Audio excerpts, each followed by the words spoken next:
We're live on the scene where 2 Peach County deputies were shot. One was killed. We're here with deputies and investigators to hear what they have to say on this shooting. And it's a cool start to the morning. We're talking about cool temperatures all week, and I'm tracking a cold front that will move through Wednesday. We'll have those details. Those stories and more. Eyewitness News Morning starts right now. Good morning. You're looking live over the city of Macon. It is 6:30 on this Monday, November 7th. I'm Caitlin Heck. And I'm Carly Barnett. First, let's send it over to Pat Kaplan with a look at today's forecast. All right, thank you, ladies. Good morning. Look at this, something that we haven't seen in a long time, a little bit of daylight during the show. Thank you, Pat. This morning, a family and a community are grieving. We are continuing to follow the news of 2 Peach County deputies who were shot.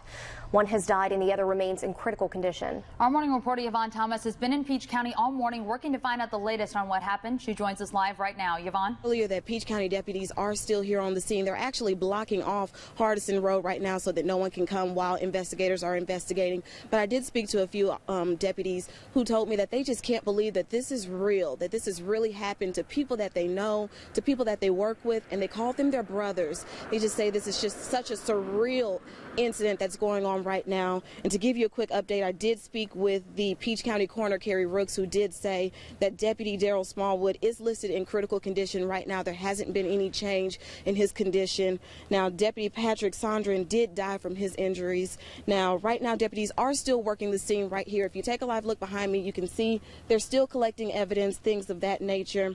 Now, GBI Special Agent J.T. Ricketson says the call came into Peach County 911 around 5:30 yesterday, describing a dispute between neighbors off of Hardison Road near Highway 42. Now, that's right outside the city limits of Byron. Now, according to Peach Sheriff Terry Deese, the caller said an armed man threatened a child riding an ATV. While deputies arrived, they first talked with witnesses who called 911, and Ricketson says the officers then went to the home of the man who allegedly threatened this person.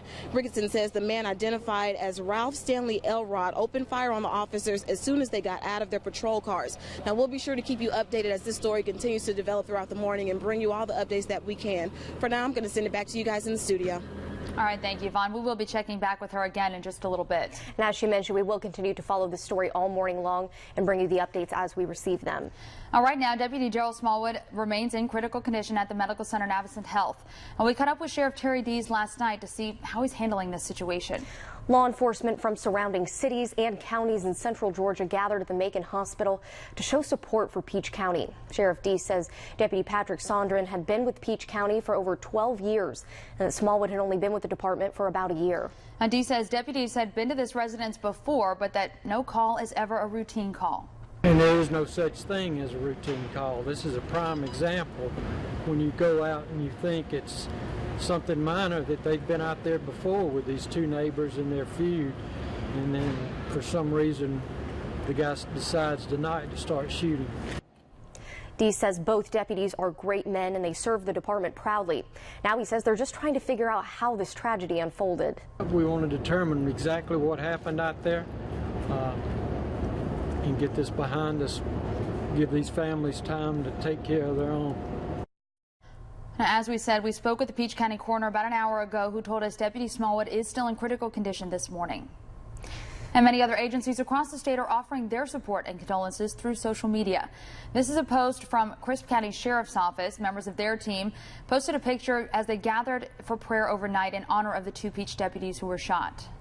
Byron, Milledgeville, and Warner Robins police departments have shared their condolences online, along with Bibb County and Monroe County Sheriff's offices. But it's not just law enforcement that's taking to social media. Many of you are sharing your reactions. Kathy Hartman posted, quote, "My heart's breaking for these officers who put their lives on the line every day to protect us. God let them rest in peace and know his family and community support him."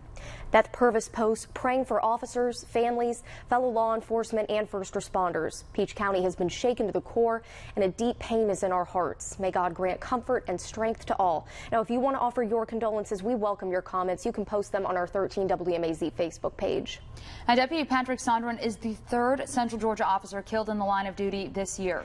In May, Bibb Sheriff's Deputy T.J. Freeman was killed in a wreck while pursuing a suspect. Then in August, Eastman officer Tim Smith was shot and killed after responding to a call about a suspicious person. And our thoughts and prayers are with the families of all of these officers and with the family of Officer Smallwood this morning. Well, Election Day is tomorrow, and soon your votes will decide the next president of the United States. Voters can head to the polls from 7 a.m. to 7 p.m. tomorrow. You will have to go to your polling precinct to cast your ballot, and that can be found on the My Voter page website. Almost 30,000 people in Bibb County participated in early voting over the last month.